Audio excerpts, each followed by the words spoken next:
Welcome to The Inner Wonder. I'm Alex and I'm your host. But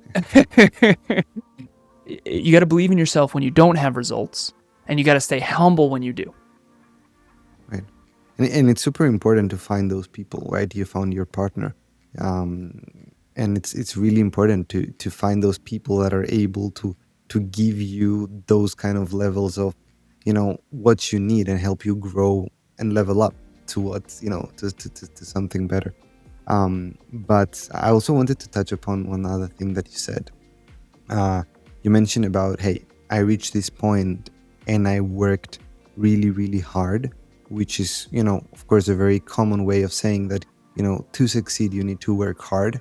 But you also mentioned, I thought hard, and that oftentimes a little bit undermined how important it is to think hard and to think about what you do, about the world around you, about the people around you. Because if you just work hard without thinking, might be a bit tricky. Then if you think way too hard without working on it, it also gets a bit tricky. But it's those two things, both at a hard level, working hard, thinking hard, pushes you.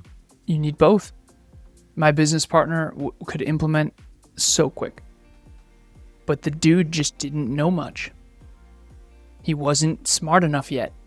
And his words, not mine. My business partner, Kevin. I knew way more than I implemented. It's very hard to do both. People who say, I realize this is going to be a little metacog thing, but I realized this was really cool for me. I used to think work smart, not hard was dumb. I thought that was the dumbest shit ever. Here's why. You don't work smart until after you work really hard. Once you beat your head against the wall 10 times, then you usually get frustrated enough to actually innovate. Right. Imagine if Amazon was like, work smart, not hard. No way. You have to beat your head against the wall until eventually you learn to innovate. But I realized something. Because I think it's dumb, it's actually smart for me. The people who say that quote, I always thought were lazy. Work smart, not hard. They're so lazy, right? Oh, I'm overworking hard because so for me, working smart is actually, that quote actually works for me because I don't believe it. See how everything is this paradox? If you're humble, you need belief. If you have belief, you need to be humble. Everything's a paradox. Right. Even right there, what you mentioned, it's think hard as well as work hard. You need both. If you don't have both, you are screwed. If you're only hard work, you're going in the wrong direction. You never look at the forest. You're only in the trees.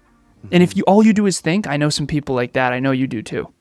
So get out of your own way. Oh my God, we can't just strategize all the time, right? Again, take the same action.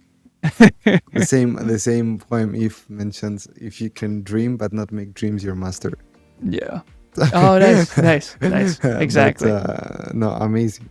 Alan, I wanted to ask you one question, which is, what does ambition mean to you? The word ambition. I changed ambition to aspiration. I think ambition has a negative connotation with it. So my girlfriend, she's really big into, so there's 4 modalities of thinking. There's mathematics and numbers. There's conversations, words, and concepts.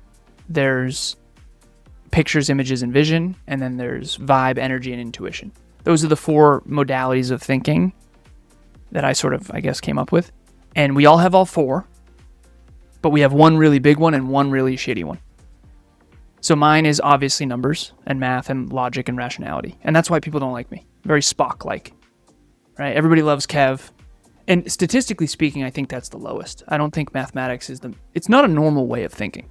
There's actually a book called Make Numbers Count that talks about how anything beyond like 6 or 7, people, they can't conceptualize it unless they're really good at math, which, you ever meet someone who says, I hate math?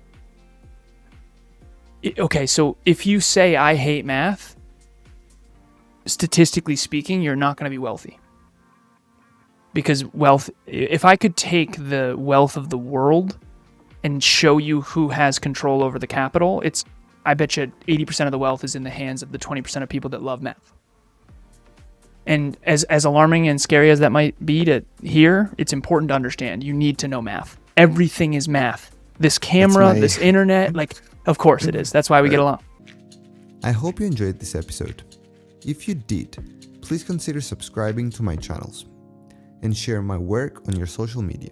Until our minds meet again, enjoy the inner wonder you're creating. Thanks everybody. See you next episode.